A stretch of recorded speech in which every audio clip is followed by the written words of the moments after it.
Eduardo Zattichi could silence a room of hardened criminals with a single glare, but he couldn't get his 3 daughters to say a single syllable.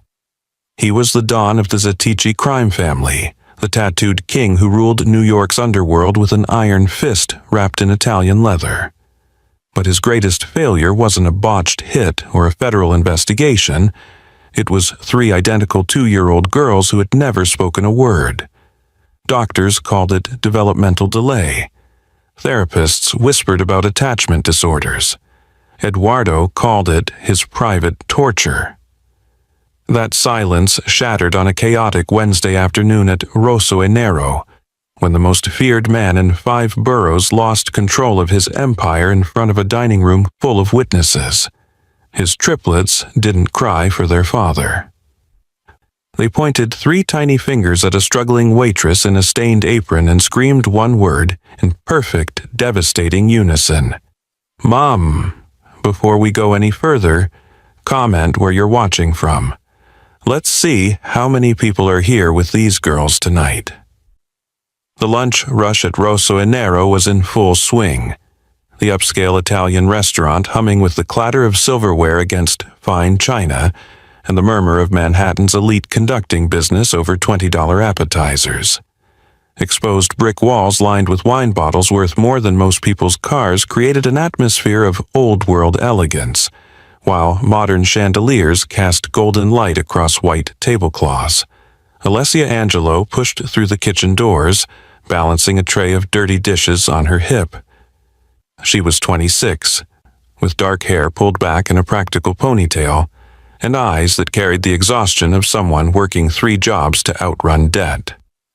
The Rosso e Nero gig was only 3 weeks old, a miracle, considering she'd been fired from her last 2 waitressing jobs for being too slow and too distracted. The tips here could finally put a dent in her late father's medical bills. She couldn't afford to lose this one. "Alessia!" Marco, the floor manager, grabbed her elbow with the grip of a man whose entire career depended on the next 5 minutes. His face had gone the color of old pasta. "Table 7. The booth in the back. You're taking it." Alessia's stomach dropped. "Why me? That's usually Veronica's." Veronica called in sick. Convenient timing. Marco's eye twitched. "Listen to me very carefully. That table is Eduardo Zattichi." "You know the name?" Everyone in New York knew the name. The Zattichi family wasn't just connected, they were the connection. Import, export, construction, waste management. Eduardo Zattichi was rumored to own more of the city than the city owned of itself. He was also a widower, rarely seen in public, and when he was, it was never good news for someone. "I've heard of him," Alessia whispered, her mouth suddenly dry. Then you know you don't look him in the eye unless he speaks first. You don't ask questions, you don't linger. Marco thrust a wine list into her hands. "And for God's sake, don't let those kids throw anything.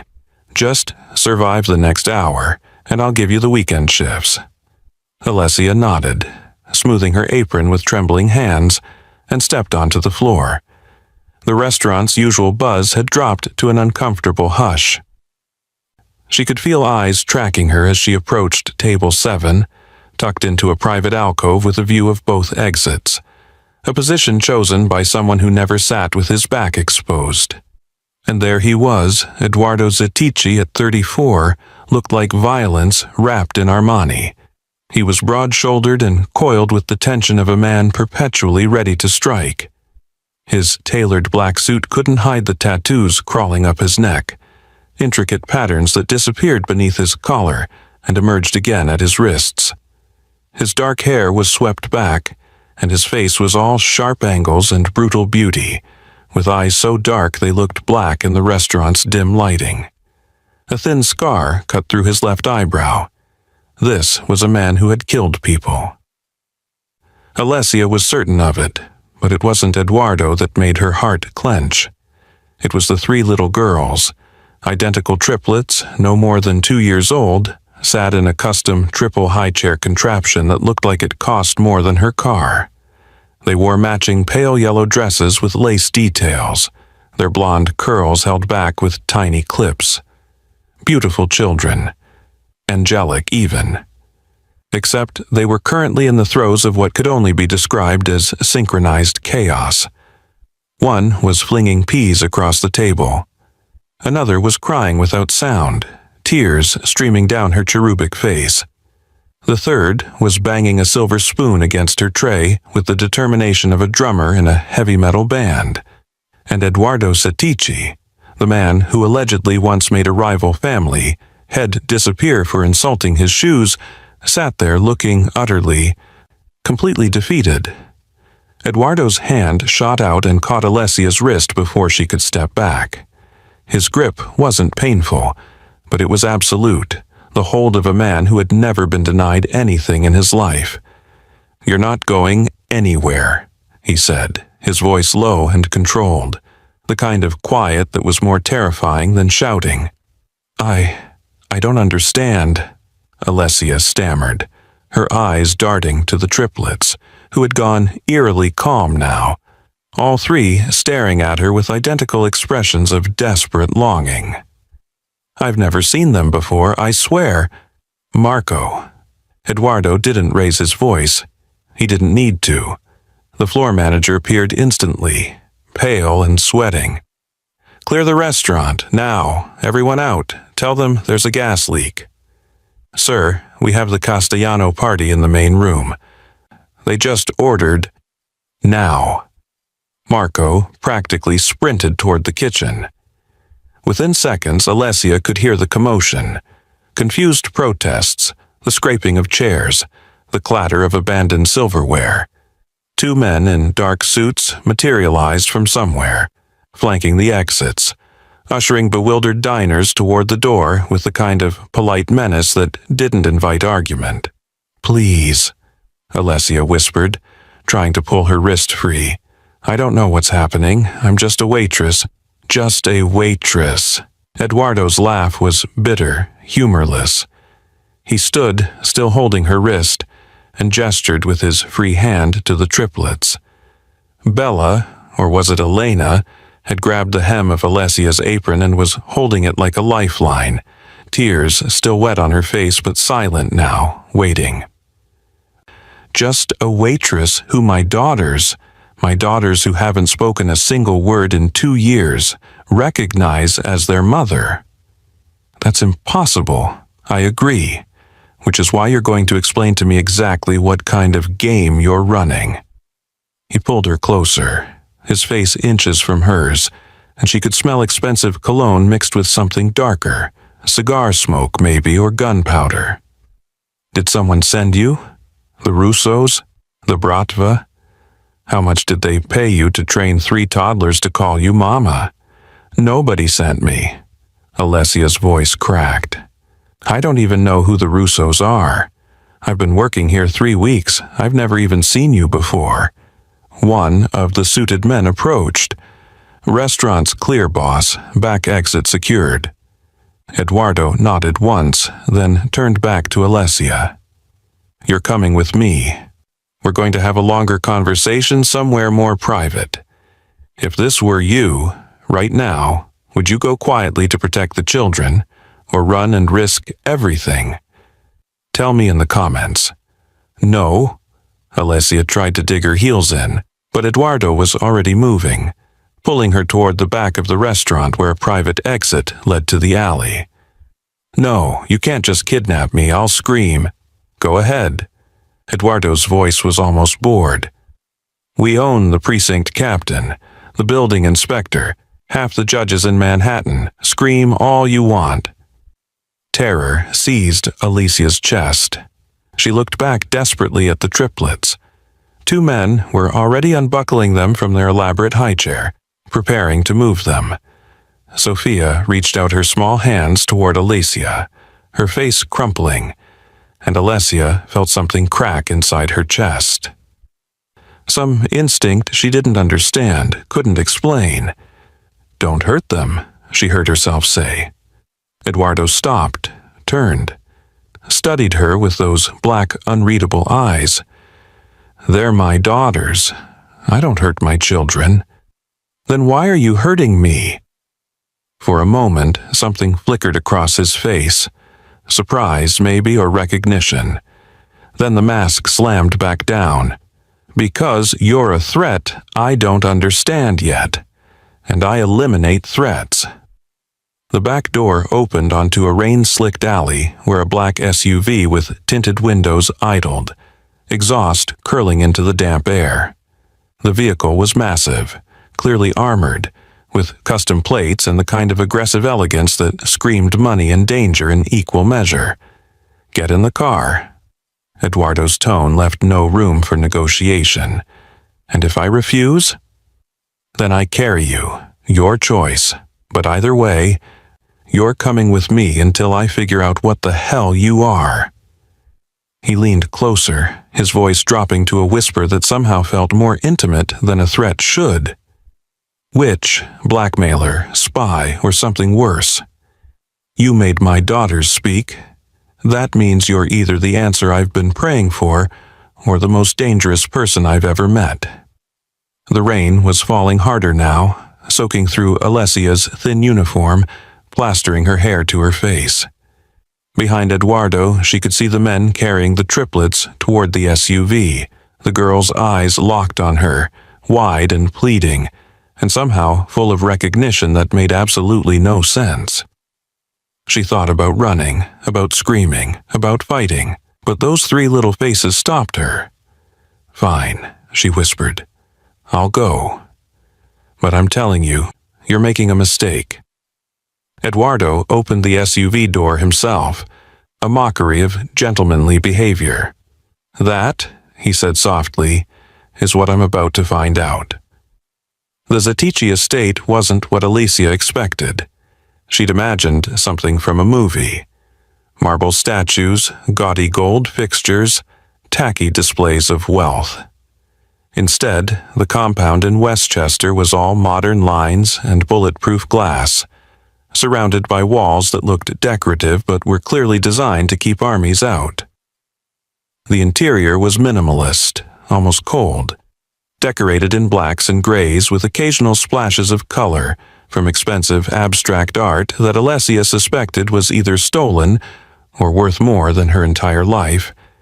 They'd taken her to what Eduardo called the study, a massive room with floor-to-ceiling bookshelves, a desk that could double as a dining table, and windows that overlooked manicured gardens lit by subtle landscape lighting. Rain still pattered against the glass.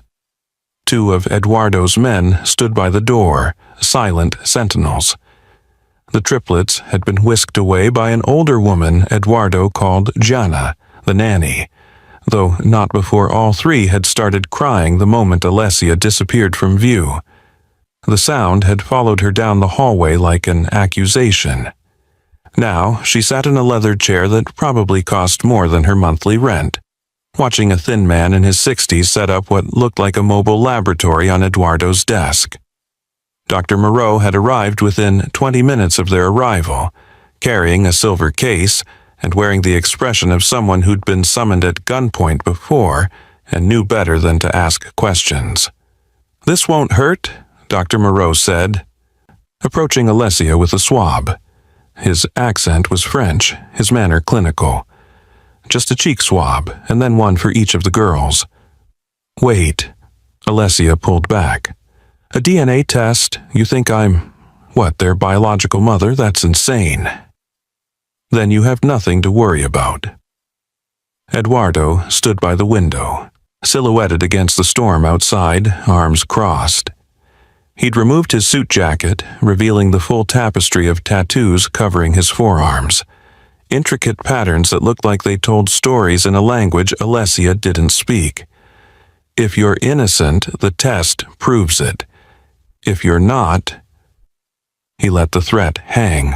Dr. Moreau swabbed Alessia's cheek with professional efficiency, then disappeared upstairs. She could hear the triplets crying even from 2 floors up, a sound that made her stomach twist with an anxiety she couldn't explain.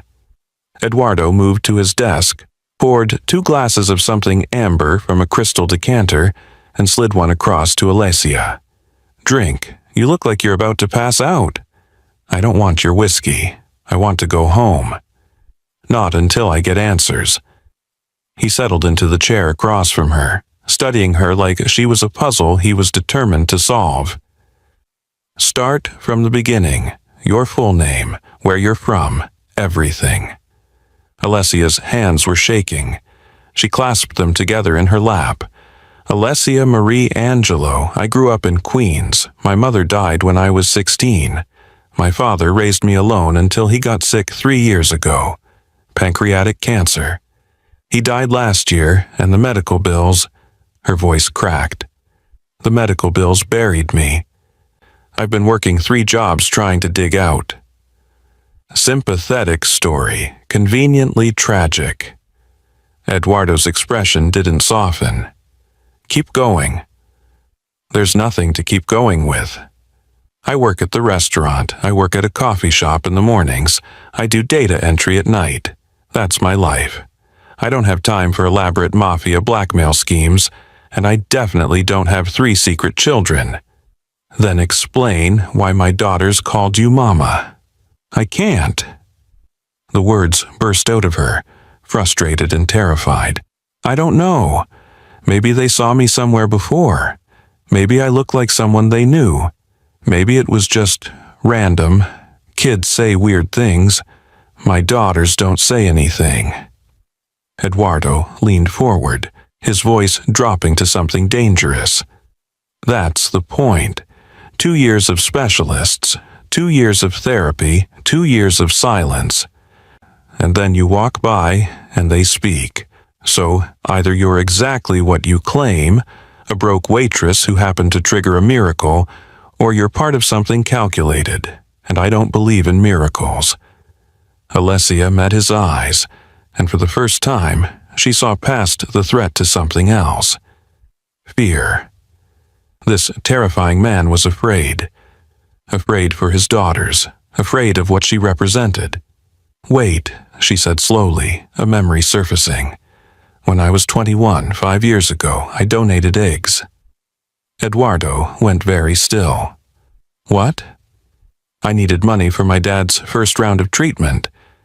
There was this fertility clinic in Manhattan, very high-end. They paid $20,000 for donors who met specific criteria. Young, healthy, college-educated. I applied. They accepted me. The words were tumbling out now. They harvested the eggs, paid me, and I signed papers saying I'd never contact any children born from the donation. They said it was anonymous. They said there was no way. Dr. Moreau appeared in the doorway, tablet in hand. His face was carefully neutral. Results? Eduardo's voice was sharp. The doctor approached, handed Eduardo the tablet. The test was conclusive. I ran it twice to be certain. Eduardo stared at the screen, the color drained from his face. When he looked up at Alessia, his expression was something between shock and fury, and a grief so raw it made her chest ache. Maternity confirmed, he said, his voice hollow. 99.9%. You're their biological mother. The room tilted. Alessia gripped the armrests of her chair. That's impossible, she whispered. They told me the donation failed. They said no viable embryos. They lied. Eduardo set the tablet down with carefully controlled violence. Or someone lied, my wife. He stopped, started again. My late wife told me she was pregnant. Carried them for 9 months. I watched her. She faked it. Alessia's voice was barely audible. Eduardo's silence was answer enough. He poured himself another drink, downed it in one swallow, and looked at Alessia with eyes full of something that might have been accusation or might have been desperation. So now, he said quietly, we have a problem. Eduardo left Alessia in the study under guard and disappeared into the east wing of the estate, a part of the house he rarely entered anymore. His late wife's bedroom suite had been sealed since her death 18 months ago, not out of grief, but out of a desire to forget. Their marriage had been arranged, a merger of families more than hearts, and Valentina Zatici had been as cold and calculating as the business deals that bound their families together. He stood in the doorway of her dressing room, surrounded by racks of designer clothes still wrapped in garment bags, shelves of shoes that had never been worn, and vanity tables covered in cosmetics worth more than most people's salaries. Everything preserved like a mausoleum to a woman who had valued appearance above all else. Eduardo moved to her desk, an ornate antique she'd shipped from Milan, and began opening drawers. He wasn't sure what he was looking for until he found it. A leather-bound journal tucked beneath a stack of society page clippings that featured Valentina's photo. Always Valentina, smiling for cameras, the perfect mafia wife, the devoted mother. All of it a performance.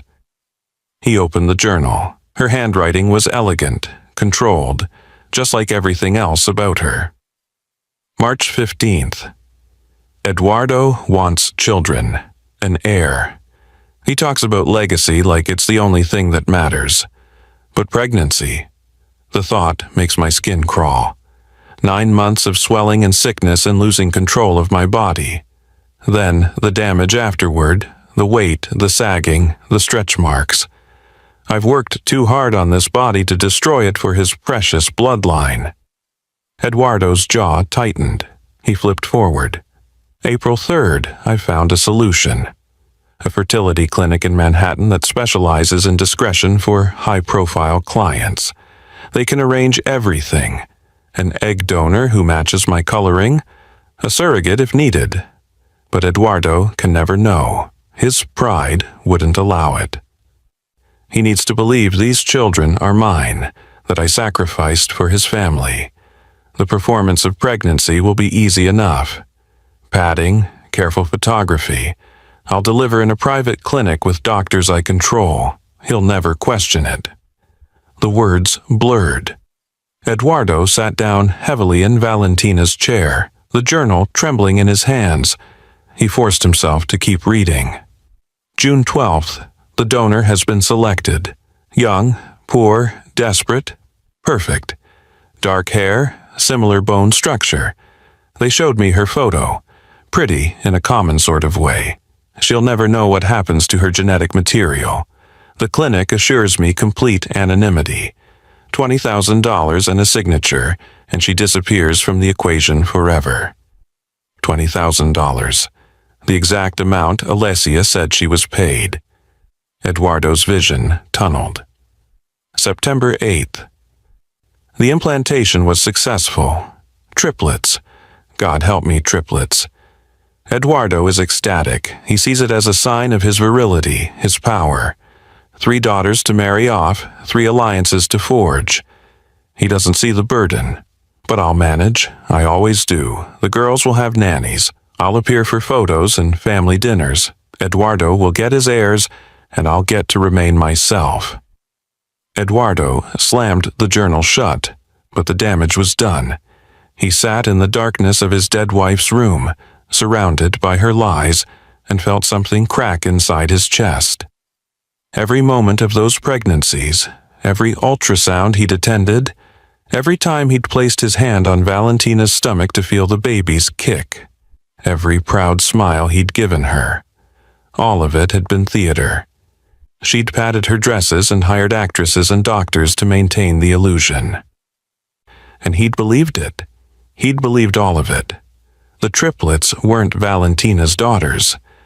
They were the children of a struggling waitress who'd sold her eggs to save her dying father. A woman who had no idea her genetic children existed until 3 toddlers pointed at her in a restaurant and called her mama. Some instinct had known. The girls had recognized their real mother on a cellular level that Eduardo's rational mind couldn't explain. He thought about Valentina's death. A car accident on the Taconic Parkway, driving too fast in the rain after an argument about his refusal to send the girls to boarding school in Switzerland. She'd wanted them gone by age 3. He'd refused. It was one of the few times he'd denied her anything. Maybe some part of him had known even then that something was wrong. The girls had been 15 months old when Valentina died, and they'd never cried at her funeral, never reached for her the way children reach for their mothers. They'd been more interested in Gianna, the nanny, than the woman who was supposed to have given them life. Because Valentina hadn't given them life. Alessia had. Eduardo stood, tucked the journal under his arm, and walked back through the silent halls of his estate. He could hear the triplets crying upstairs. They'd been inconsolable since Alessia had been taken away. Dr. Moreau had suggested sedatives. Eduardo had refused. He wouldn't drug his daughters just because they wanted their real mother. Their real mother, who was sitting terrified in his study, probably planning escape routes and wondering if she'd ever see daylight again. He found Alicia exactly where he'd left her. Though she'd moved to stand by the window, her arms wrapped around herself. She turned when he entered, her eyes red-rimmed but defiant. "I want a lawyer," she said. Eduardo held up the journal. "Read this first." "I don't read it." His voice was gentler than it had been all night. "Please." Something in his tone made her take the journal. He watched her face as she read, saw the shock, the anger, the dawning horror of understanding. When she finished, she looked up at him with tears streaming down her face. "She bought my eggs like I was livestock," Alicia whispered, "and then she threw away everything I would have given freely if anyone had just asked." "She threw away everything," Eduardo agreed. He moved to the window beside her, both of them reflected in the dark glass, including the truth. "My daughters have been living with a ghost for 18 months, but you—" He turned to face her. "You're real. You're the only real thing in their lives." "I don't know how to be a mother." "Neither do I," Eduardo said quietly. "But they know you. Somehow, they know." Upstairs, the crying had reached a fever pitch.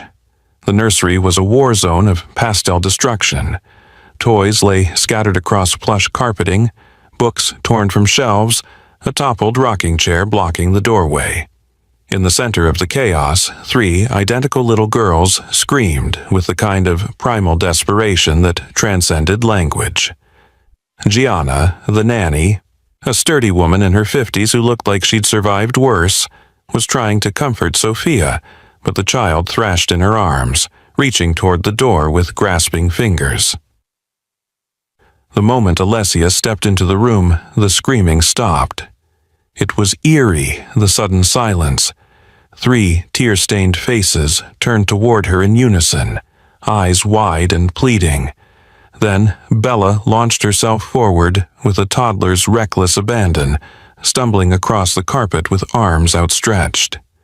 Helena and Sophia followed, a small stampede of yellow dresses and desperate need.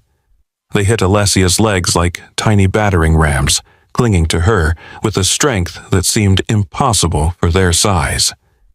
Alessia stood frozen, these 3 strangers wrapped around her like she was their anchor in a storm. One of them, Elena, she thought, pressed her face against Alessia's hip and whispered it again, that word that had destroyed everything. "Mom." Alessia's knees buckled. She sank to the floor, and immediately all 3 girls were in her lap, touching her face, her hair, her hands, as if confirming she was real. Their crying had shifted to hiccuping sobs, then to something like contentment. Sophia stuck her thumb in her mouth and leaned against Alessia's chest. Bella played with a strand of Alessia's hair that had escaped her ponytail. Elena just stared at her with those solemn brown eyes, as if memorizing every feature. "They've been like this for 2 hours," Gianna said quietly from the doorway. Eduardo stood behind her, watching with an expression Alessia couldn't read. "The moment you left the building, they started screaming. Nothing calmed them, not bottles, not songs, not their favorite toys, nothing. How is this possible? Alessia whispered.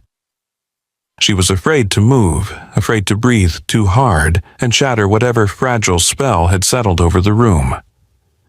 Biology, Eduardo said. He stepped over the toppled rocking chair and crouched beside them, his presence somehow both threatening and protective. Or instinct, or something science can't explain yet. But the fact is, they need you. They don't even know me. They know enough. He reached out and gently touched Sophia's curls, and the little girl turned to smile at him, a heartbreaking expression of trust. I've tried everything. The best doctors, therapists, specialists from Switzerland and Japan, nothing worked. They were trapped in silence, and I was losing them. But you... He looked at Alessia, and she saw the desperation behind his controlled facade. You're the key I've been searching for. Alessia felt Bella's small hand pat her cheek, a gesture of comfort that should have come from adult to child, not the reverse. So, what happens now? You can't just keep me here. I can. Eduardo's voice was matter-of-fact. I can keep you here indefinitely. I own the police, the judges, half the politicians in the state. You have no family, no one who'll miss you badly enough to investigate. Your landlord will be compensated. Your jobs will be told you had a family emergency. You'll simply disappear. Terror clawed at Alessia's throat. That's kidnapping. That's reality. He stood, moved to the window where rain still streaked the glass. But I'm not a monster. I'm offering you a choice, a deal. What kind of deal? Eduardo turned back to face her, and in the soft light of the nursery, surrounded by the detritus of childhood, he looked less like a mafia don and more like a desperate father. Stay, live here. Be their mother, the role they clearly need you to fill. In exchange, every debt you have disappears. The medical bills, the credit cards, all of it. Gone. You'll have a room in this house, a salary that makes your 3 jobs look like pocket change, and anything you need. Be honest. Is this protection or captivity? Comment your opinion. There's no right answer here.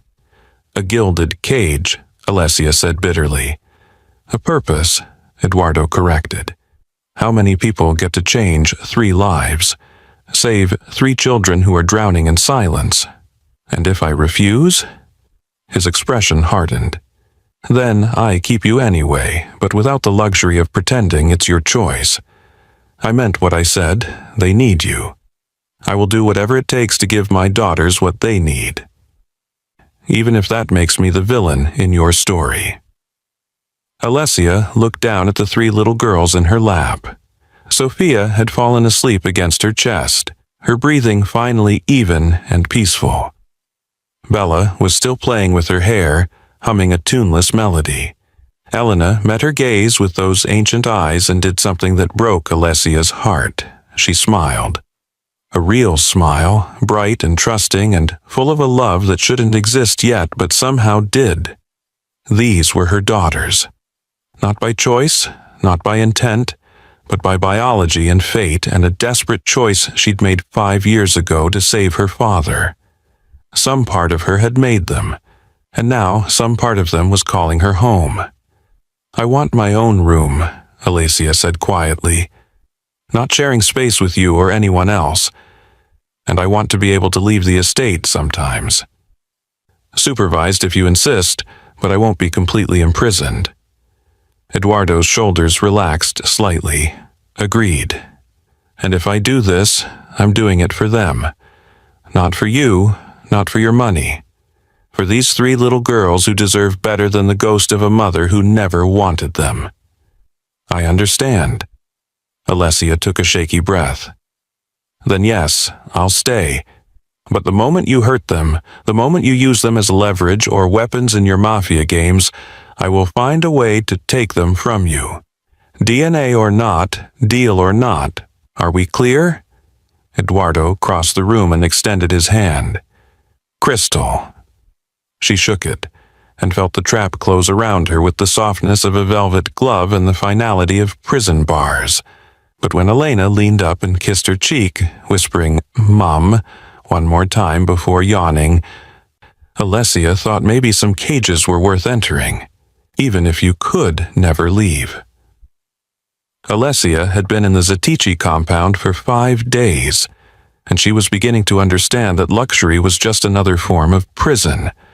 Her room was 3 times the size of her queen's apartment, with a king bed draped in Egyptian cotton, a marble bathroom with a tub big enough to swim in, and a walk-in closet that had been stocked, without her permission, with designer clothes in her exact size. She hated all of it. "You can't wear that to breakfast," Eduardo said from the doorway of the dining room, his tone flat with disapproval. Alessia looked down at her jeans and simple t-shirt, clothes she'd insisted on keeping from her old life. "Why not? I'm feeding toddlers, not attending the Met Gala. You're living in my house now." "There are standards." He was already dressed for the day in another immaculate suit, his tattoos hidden except for the dark lines creeping above his collar. Everything about him screamed control and power. "Gianna left appropriate options in your closet." "You mean the parade of dresses that cost more than I used to make in a month? I'm not wearing those to get covered in oatmeal and apple juice." Alessia moved to the high chairs where the triplets were already seated, their faces lighting up the moment they saw her. "Good morning, girls." "Mum," Sophia said, banging her hands on her tray with delight. It was still the only word any of them spoke, but they said it constantly now, like they were making up for 2 years of silence. Eduardo took his seat at the head of the table, watching Alessia with those dark, calculating eyes. "You're teaching them bad habits. I'm feeding them breakfast. You're letting them throw food. Bella just put a handful of scrambled eggs in her hair."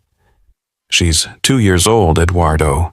2-year-olds throw food. It's literally what they do." Alessia wiped Bella's hands with a napkin, earning a giggle. "When was the last time you actually sat with them during a meal?" His jaw tightened. "I have responsibilities." "So do they. They're children.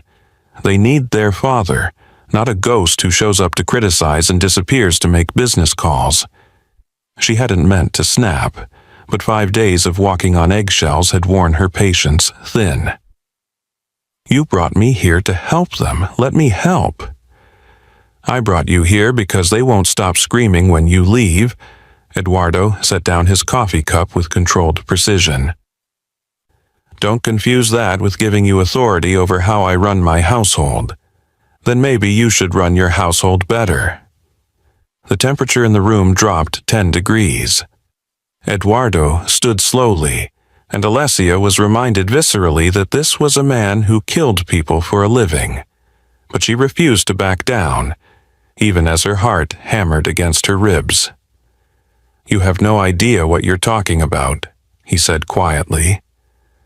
"I know that those 3 little girls barely recognize you. I know that when you walk into a room, they don't run to you like children should run to their father. They're afraid of you." "They're not afraid." "Then why does Sophia cry when you pick her up? Why does Elena hide behind my legs when you raise your voice? Why does Bella only smile at you when I'm standing right next to her?" Alessia moved to stand between Eduardo and the high chairs, a human shield. "You want to be their father. Then be soft with them. Be present. Stop treating them like business assets and start treating them like they're the most important thing in your world." For a long moment, Eduardo just stared at her. Then, to her surprise, his shoulders dropped slightly. He looked past her to the triplets, who were watching the exchange with wide, uncertain eyes. "I don't know how," he said finally, so quietly she almost missed it. The admission cost him. Alessia could see it in the way he turned slightly away, the muscle ticking in his jaw. This man, who commanded armies and controlled territory and inspired fear in hardened criminals, didn't know how to be gentle with his own daughters. "Then learn," Alessia said, her voice softer now. "Start small, sit with them, don't hover, don't correct, just be here." Eduardo moved slowly, like he was approaching wild animals, and lowered himself into the chair beside Bella's high chair. The little girl watched him suspiciously, a piece of toast clutched in her fist. He reached out, hesitated, then gently touched her hand. Bella didn't pull away, but she didn't respond either, just studied him with those solemn brown eyes all three girls had inherited from God knew where. "What do I say to her?" Eduardo asked. "Anything. Tell her about your day, tell her she looks pretty. Tell her you love her. I'm not good at—" "Try." Eduardo cleared his throat. You have nice curls today, Bella." Bella blinked at him. Then, miracle of miracles, she held out her toast to him, a toddler's offering of peace. Eduardo took it with the same careful reverence he might handle a loaded gun. "Thank you." The moment stretched. Then Elena, emboldened by her sister's bravery, reached across and patted Eduardo's tattooed hand. Sophia giggled and threw a piece of banana, whether at him or in celebration, Alessia couldn't tell. "This is ridiculous," Eduardo muttered, but Alessia noticed he was smiling. Just barely, just a quirk at the corner of his mouth, but it was there. They settled into an awkward rhythm. Alessia served breakfast, refusing the staff's help because she needed to feel useful, while Eduardo sat with the girls, attempting conversation and mostly getting stares and food-throwing in response. It was chaotic and messy, and nothing like the formal dining Alessia suspected usually happened in this house. It was also the most human she'd seen Eduardo Zetici since they'd met. 2 hours later, after baths and a wardrobe change for everyone involved, the girls were playing in the nursery. Alessia was building a tower with blocks while Eduardo watched from the doorway, still keeping his distance. Elena carefully placed a block on top, her tongue poking out in concentration, and the tower promptly collapsed. All three girls burst into laughter, real, bright, joyful laughter that filled the room like music. And then Sophia looked up at Alessia, then at Eduardo, and said something new. "Happy." The word hung in the air. Alessia's breath caught. Eduardo stepped fully into the room, his expression stunned. "Did she just happy?" Sophia repeated, nodding. She pointed at Alessia. "Mom, happy." Then she pointed at Eduardo, and after a moment's consideration smiled. "Papa, happy." Eduardo dropped to his knees beside his daughters, and for the first time since Alessia had met him, she saw his mask completely crack. His hands shook as he pulled all three girls into his arms, and when he looked up at Alessia, his eyes were bright with something that might have been tears. "They called me Papa," he whispered. Alessia nodded, her own throat tight. "You're learning." The leak happened on a Tuesday, exactly 2 weeks after Alessia had moved into the compound. Eduardo was in his office reviewing shipping manifests when his phone lit up with a message from his consigliere. "Vincent, we have a problem. Check the Sentinel." The New York Sentinel was a tabloid that survived on gossip, scandal, and the occasional truth that slipped through the cracks of the city's criminal underworld. Eduardo pulled up their website and felt ice slide down his spine. The headline read, "Mafia Don's secret baby mama moves into love nest." Below it, a grainy telephoto shot of Alessia in the estate gardens, pushing the triplets on swings, her face partially obscured but recognizable enough. The article was vague on details but heavy on speculation. Questions about who she was, where she'd come from, whether the late Valentina Zetici had known about her husband's mistress. It painted Alessia as either a homewrecker or a gold digger, and the triplets as potentially illegitimate. Eduardo's phone rang. Vincent didn't bother with pleasantries. Marco's been talking, to the families, to the press, to anyone who'll listen. He's saying the girls aren't Valentina's biological daughters, that you've installed some random woman to play house and destabilize the succession. Marco needs to remember his place. His place is underboss, which means he has influence, and right now he's using it to paint Alessia as a threat. Vincent's voice was grim. You need to control this narrative before it controls you. Eduardo ended the call and went to find Alessia. She was in the library, reading to the triplets from an oversized picture book. All three girls crowded in her lap like puppies. The scene was so domestic, so normal, that it took him a moment to remember the danger circling just beyond their walls. We need to talk, he said. Alessia looked up, immediately sensing something wrong. Girls, why don't you go play with your blocks? I'll be right back. The triplets protested, but eventually scattered to their toy corner. Alessia followed Eduardo into the hallway, her arms crossed defensively. What happened? He showed her the article, the color drained from her face. How did they... Someone talked. Someone always talks. Eduardo pocketed his phone. The question is who benefits from this getting out, and the answer is Marco Russo. Your underboss? My ambitious, opportunistic underboss who's been waiting for any sign of weakness to make his move. Eduardo's voice was hard. He's spreading rumors that you're a planted operative, an assassin sent by a rival family to get close to me and my daughters. He's using the fact that you appeared out of nowhere and the girl's parentage is questionable to undermine my authority. That's insane. That's mafia politics. Eduardo ran a hand through his hair, a rare gesture of frustration. It doesn't matter if it's true. What matters is whether the families believe it. And right now, you're an unknown variable. That makes you dangerous. Alessia's laugh was bitter. I'm dangerous? I'm a waitress who got kidnapped into playing mother. I'm not exactly a threat to anyone. You're a threat to the status quo, and in my world, that's enough to get you killed. The words hung heavy between them. Before Alessia could respond, a crash echoed from the second floor, glass shattering, followed immediately by the triplets' screams. Eduardo ran. Alessia was right behind him. They burst into the nursery to find Gianna already scooping up Sophia and Elena, while Bella stood frozen by the window, staring at the brick lying in a pile of broken glass on the carpet. A piece of paper was tied to it with wire. Eduardo grabbed the brick, careful not to touch it with bare hands. He unwrapped the note and his expression went murderous.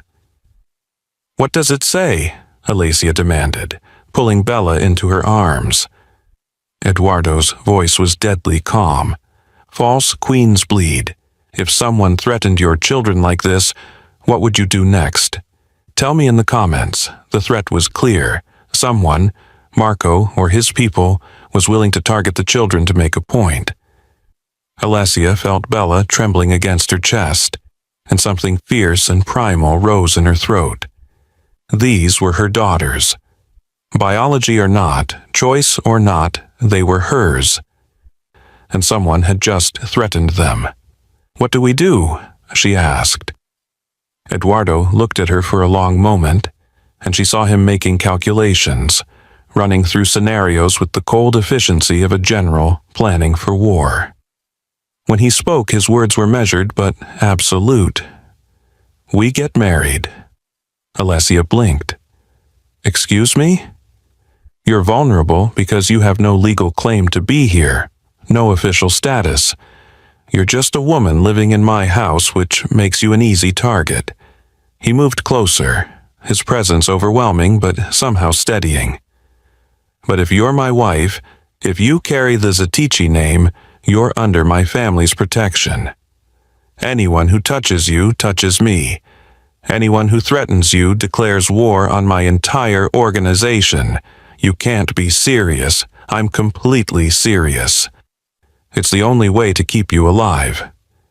Eduardo glanced at the broken window, at the brick with its bloody promise. "Marco is testing me. He wants to see if I'll protect you or throw you to the wolves. If I marry you, I send a message that you're untouchable, that the triplets' legitimacy is unquestionable, that anyone who challenges this ends up in the river." Alessia's mind was racing. A fake marriage. Does it matter if it's fake? The legal protections are real. The message to my enemies is real. He stepped closer. "I'm not asking you to love me, Alessia. I'm asking you to let me keep you alive." She looked down at Bella, who had stopped crying and was clinging to her with desperate trust. Across the room, Sophia and Elena were reaching for her, calling Mum in voices that broke and rebuilt her heart simultaneously. "If I do this," Alessia said slowly, "I want a prenup that guarantees me custody of the girls if anything happens to you. I want legal protections of my own, not just yours." Eduardo's eyes flickered with something that might have been respect. "Done. And I want you to promise that this is about their safety, not your control, that you're not using them to trap me." "I promise." He held out his hand. "But we need to move fast. The wedding needs to happen within the week, before Marco can make another move."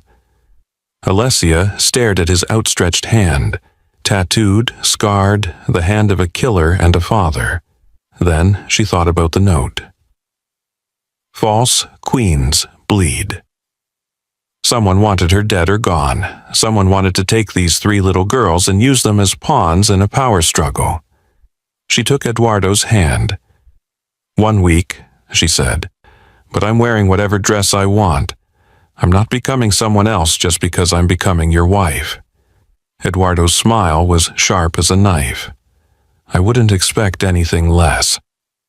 The shooting range was in the basement of the estate, soundproofed and climate-controlled, lined with targets at varying distances.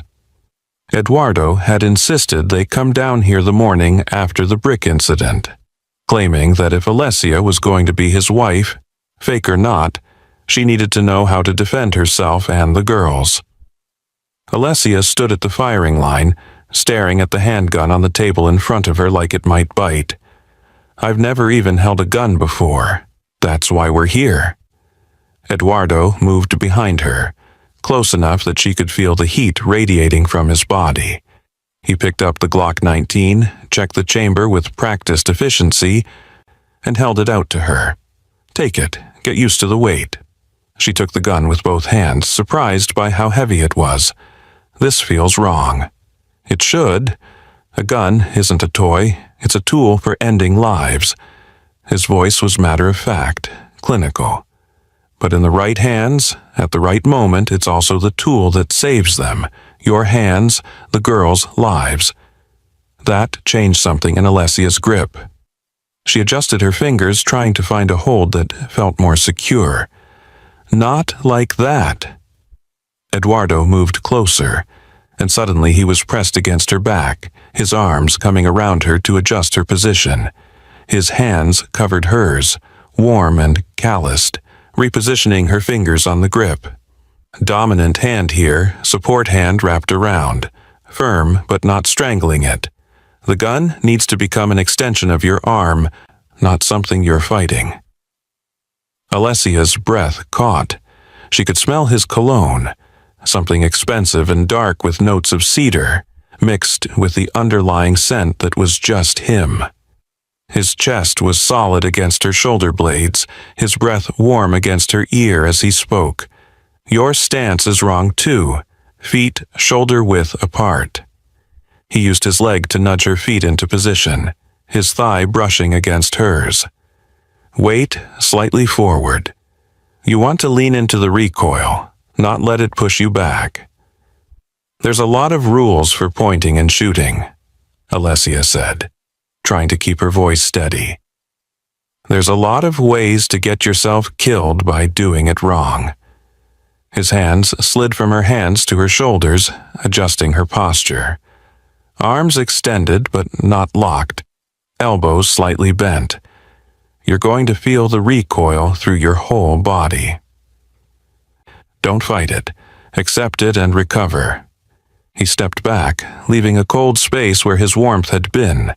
Alessia immediately missed it, which was insane. This was Eduardo Zattici, a man who'd kidnapped her, blackmailed her into marriage, and ruled a criminal empire. She shouldn't be noticing how his hands felt on her body, or how his voice dropped to something almost intimate when he was teaching her. Now, sight the target. Eduardo's voice was back to business. Line up the front sight post with the rear sights. Focus on the front sight, not the target. Your eye will want to focus on the threat, but trust the sights to guide the bullet. Alessia squinted down the barrel at the paper target 15 feet away, a simple silhouette of a human torso. Her arms were already shaking from holding the gun extended. Relax, Eduardo murmured, moving close again. His hand settled on the small of her back, steadying. Breathe in, let half of it out. Squeeze the trigger on the exhale, don't jerk it. Squeeze slowly, like you're trying not to wake the girls. She followed his instructions, breathed in, let it out halfway. Squeezed. The gun kicked in her hands, the report deafening even through the ear protection. The recoil shoved her backward into Eduardo's chest, and his arm immediately wrapped around her waist, stabilizing her. Good, he said, and she could hear the approval in his voice. Look at the target. She'd hit it. Barely. The shot had caught the edge of the silhouette's shoulder, but she'd hit it. Again, Eduardo said. His arm was still around her waist, and he didn't seem in a hurry to move it. Empty the magazine. Get comfortable with the noise and the kick. Then we'll work on accuracy. They spent the next hour like that. Eduardo pressed close, his voice low and patient, guiding her through the mechanics of shooting. His hands on her hips, adjusting her stance. His fingers over hers, correcting her grip. His breath on her neck when he leaned in to check her sight picture. By the time the session ended, Alessia had gone through 3 magazines and was hitting center mass more often than not. Her arms ached. Her ears rang despite the protection, and she was hyper-aware of every point where Eduardo's body had touched hers. You're a natural, Eduardo said, taking the gun from her and setting it on the table. He pulled off his ear protection and she did the same. The silence felt too loud. A few more sessions and you'll be able to protect yourself if Marco's people come again. I don't want to have to shoot anyone, Alessia said quietly. Neither do I. But wanting something and being prepared for the alternative are 2 different things. Eduardo turned to face her fully, and there was something in his expression she'd never seen before. Something almost vulnerable. When that brick came through the window, when I saw you standing there with Bella in your arms, I realized something. What? That this stopped being about the girls weeks ago. He reached up and tucked a strand of hair behind her ear, his fingers lingering against her cheek. I brought you here because they needed you. But somewhere between the DNA test and the breakfast battles and watching you read them stories, I started needing you too. Alessia's heart was hammering harder than it had when she'd fired the gun. Eduardo, I know this wasn't your choice. I know I forced you into this marriage to protect you. But if I'm being honest, he stopped, seemed to struggle with the words. I'm not just protecting a nanny anymore, or even just the mother of my children. I'm protecting someone He broke off, shook his head. Someone I care about, more than I should. The admission hung between them, raw and unexpected. Alessia didn't know what to say. She'd spent 3 weeks hating this man, resenting her captivity, planning escape routes she'd never used because of 3 little girls who called her mom. But somewhere in the chaos of co-parenting and negotiating this strange new life, something had shifted. She'd stopped seeing just the monster. She'd started seeing the man. "I care about them," she said finally. "Your daughters. Our daughters." She paused. "And I'm starting to care about you too, which terrifies me." Eduardo's smile was slow, genuine, transforming his face into something almost beautiful. "Good. Terror means you're paying attention." He held out his hand. "Come on. The girls will be waking from their nap soon, and they get cranky if we're both not there." Alessia took his hand and let him lead her back upstairs, back to the life she'd never chosen but was starting to claim as her own. The engagement party was everything Alessia had dreaded. 200 of New York's most dangerous people gathered in the Zadici Estates ballroom, dressed in designer labels and carrying concealed weapons, pretending to celebrate a love story that had started with kidnapping. Crystal chandeliers threw prismatic light across marble floors. A string quartet played Vivaldi in the corner. Champagne flowed like water, and everyone smiled with too many teeth. Alessia wore a midnight blue gown that Gianna had insisted on, her hair swept up in a style that made her look like someone else. Eduardo stood beside her in a tuxedo that probably cost more than her old car, his hand resting possessively on her lower back as they greeted guests. To the outside world, they looked like a powerful couple in love. Only Alessia could feel the tension coiled in Eduardo's muscles, the way his eyes constantly scanned the room for threats. "Smile," he murmured in her ear. "You look like you're attending a funeral." "I might be," she whispered back. "Half these people look like they want to kill me. Only a quarter. The rest are just curious."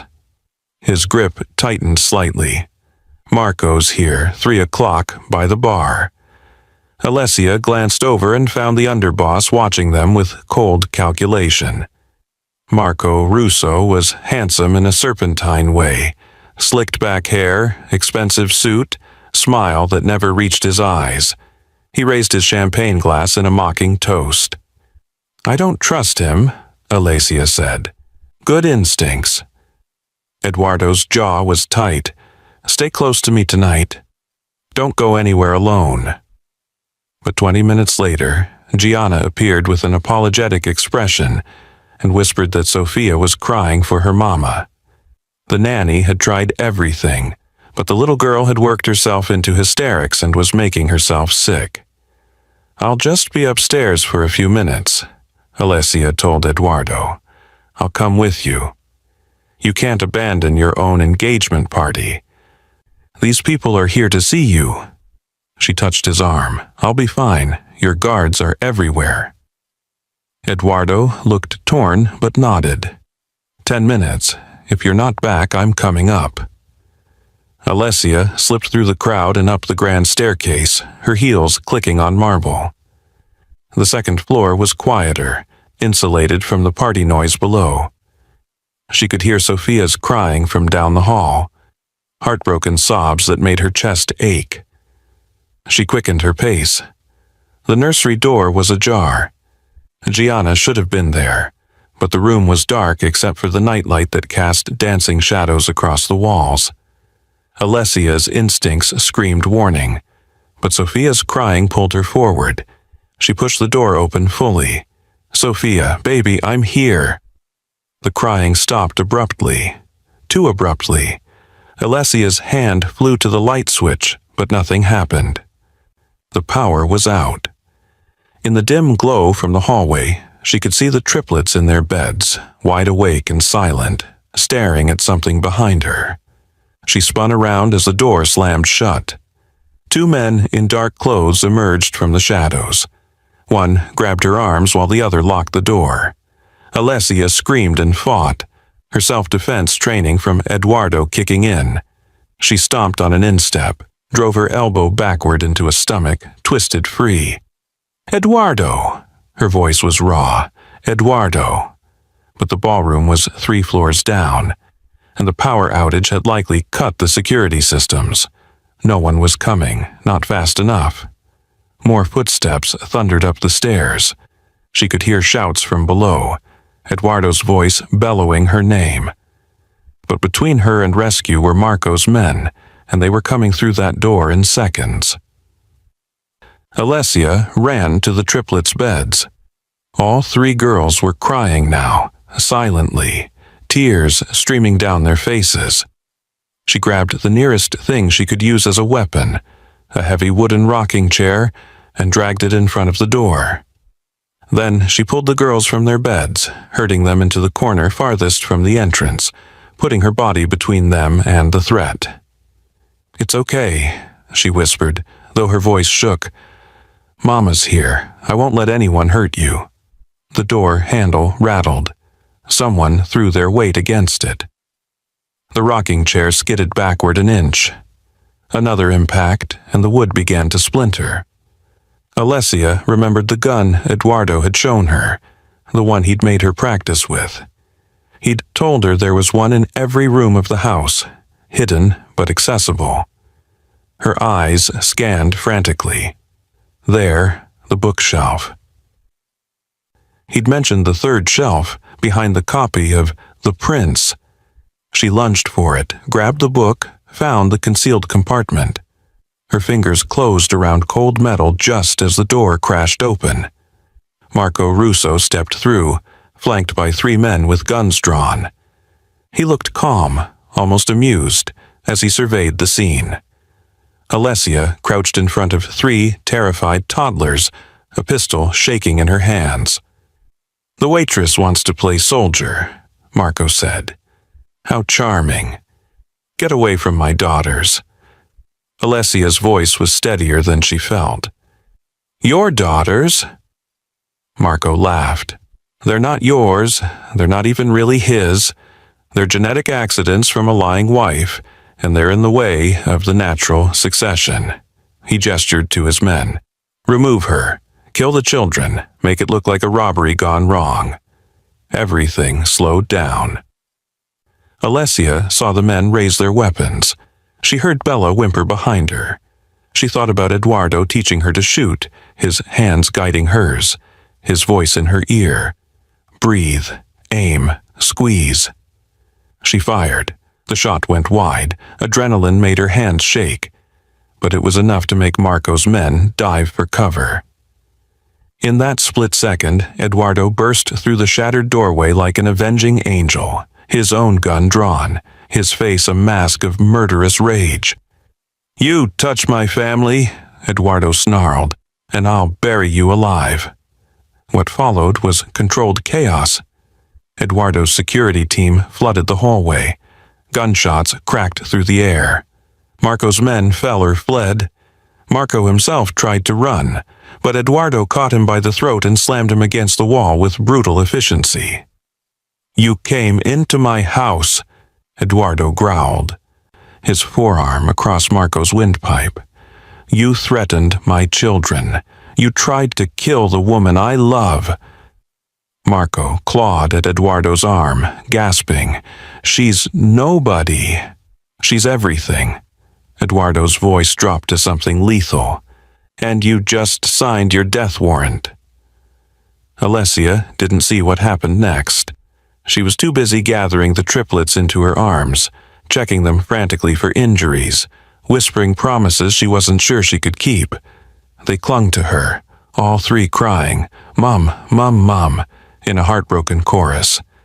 Then Eduardo was there, kneeling beside them, his hands gentle despite the blood on his knuckles. "Are you hurt, any of you?" "We're okay," Alessia managed. "Scared, but okay." He pulled all 4 of them into his arms, and for a moment the feared Don of the Zatici family was just a father holding his family, shaking with relief and rage and something that looked like love. "I've got you," he whispered into Alessia's hair. "All of you. I've got you." and for the first time since this nightmare began, Alessia believed him. The estate was quiet in the way that only comes after violence, a held breath, waiting to see if the danger has truly passed.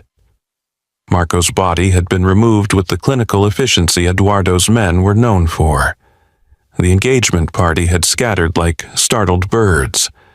Police wouldn't come because police didn't come to Zetici properties unless invited, and they wouldn't be invited. Alessia sat in Eduardo's private bathroom while he knelt in front of her with a first aid kit, cleaning the scrapes on her arms from where Marco's men had grabbed her. His hands were surprisingly gentle, daubing antiseptic on her bruised wrists with a cotton pad. Neither of them had spoken since the triplets had finally fallen asleep in their beds, all three girls piled together like puppies, refusing to let go of the stuffed animals Alessia had tucked around them. "You should have stayed at the party," Eduardo said finally, his voice rough.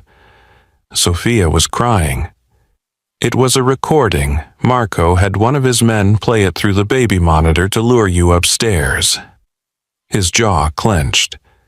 "I should have known. I should have anticipated. You can't predict everything." Alessia winced as he pressed a butterfly bandage over a cut on her forearm. "You got there in time. That's what matters." "I almost didn't." He looked up at her, and his eyes were haunted. "When I heard you scream, when I realized the power was cut and you were up there alone with them, I've never been that afraid in my life. Not when I took over the family. Not when Valentina died. Not ever." Alessia reached out and cupped his face with her uninjured hand. "But we're okay, all of us, because you taught me how to defend them. You were magnificent." Something like wonder crept into his voice. "You stood between them and armed men with nothing but a gun you'd barely learned to use. You didn't hesitate. You didn't run. You became exactly what they needed, a mother who would die before letting anyone hurt her children." "Our children," Alessia corrected softly. Eduardo set down the antiseptic and took both her hands in his, careful of her injuries. "I need to tell you something, and I need you to know I mean it, that it's not about the danger or the adrenaline or gratitude. Eduardo, this marriage we're planning, this arrangement to keep you safe, it's not fake anymore. Maybe it never was, not really." He stood, pulling her up with him, his thumbs tracing circles on her palms. "When Marco said I claimed you were the woman I loved, I told him he was wrong. But he wasn't. I do love you, Alessia. I love the way you fight for the girls. I love how you call me out when I'm being an ass. I love that you wore jeans to breakfast and refused to become someone else just because you moved into my world." Alessia's breath caught. "You kidnapped me. I did. I forced you into this life, and if I could go back, I'd—" He stopped, shook his head. "No, I'd do it again, because the alternative is a world where I never met you, where my daughters never spoke, where I never learned what it feels like to love someone so much that the thought of losing them stops your heart. You're terrible at romance," Alessia said, but she was smiling through tears she hadn't realized were falling. "You know that, right? I'm a work in progress." He pulled her closer, his forehead resting against hers. "But I'm asking anyway. Will you marry me? Not because I'm forcing you. Not because the girls need you. But because I need you. Because I want to spend the rest of my life learning how to be the man you deserve." Alessia thought about the past month. The terror, the confusion, the gradual melting of her resistance. She thought about 3 little girls who'd recognized her on a cellular level, who called her mom like it was the most natural thing in the world.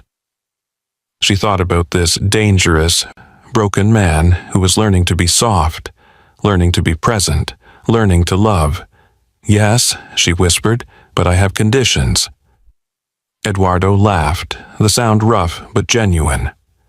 Of course you do. No more kidnapping, no more decisions made without consulting me, and you have to tell me you love me at least once a day, even when I'm being difficult. Especially when you're being difficult. He cupped her face with both hands, his thumbs brushing away her tears. Ti amo, Alicia. Today, tomorrow, and every day after. I love you too, she said, and kissed him. It was soft at first, tentative. Two people learning each other's rhythms. Then Eduardo's hands slid into her hair, and the kiss deepened, became something more, a promise, a claiming, a beginning rather than an end. When they finally broke apart, both were breathing hard. The girls will be up soon, Alessia said. Let them sleep. They've had a traumatic night. Eduardo laced his fingers through hers. Come with me. I want to show you something. He led her downstairs and out into the garden, where dawn was just breaking over the horizon. The estate grounds were beautiful in the early morning light, manicured lawns, rose bushes beginning to bloom. A fountain that caught the sun and threw it back in diamonds. This is where I want to have the wedding, Eduardo said. Nothing huge, just family, just people who matter. The girls can be flower girls and you can wear whatever makes you happy, and we'll mean every word of the vows. Alessia looked around the garden, imagining it. The vision wasn't hard to conjure. White chairs set up on the lawn, the triplets in matching dresses scattering petals. Eduardo, in a suit, waiting for her with that small smile he reserved only for her and the girls. It's perfect, she said. A door banged open behind them. They turned to see Jana leading 3 pajama-clad toddlers onto the patio, the girls rubbing sleep from their eyes. The moment they spotted Alessia and Eduardo, their faces transformed. Mom! Sophia shrieked with pure joy. Papa, Elena added, the word still new enough to make Eduardo's expression crack with emotion. Bella, always the thoughtful one, studied them for a moment. Then she smiled, a brilliant sunshine smile, and said something that made everything else fall away. Happy. All 3 girls ran across the lawn on unsteady toddler legs, launching themselves at Eduardo and Alessia with reckless abandon. Eduardo caught Bella and Sophia, while Alessia scooped up Elena. And they stood there in the morning light. This impossible patchwork family built from tragedy and DNA and something that looked a lot like fate. Happy, Bella repeated, patting Eduardo's cheek. Then she pointed between him and Alessia with a child's absolute certainty. Love. Eduardo looked at Alessia over the girls' heads, his eyes bright with tears he'd probably deny later. She's right, you know, out of the mouths of babes. Alessia nodded, unable to speak past the lump in her throat. Eduardo leaned across the girls and kissed her again, slower this time, sweeter. The kiss of a man who knew he was exactly where he belonged. When he pulled back, he was smiling. Not the controlled expression he showed the world, but something real and unguarded and beautiful. 3 little words, he murmured. 3 little girls, Alessia added. One family, they said together, and it felt like a vow,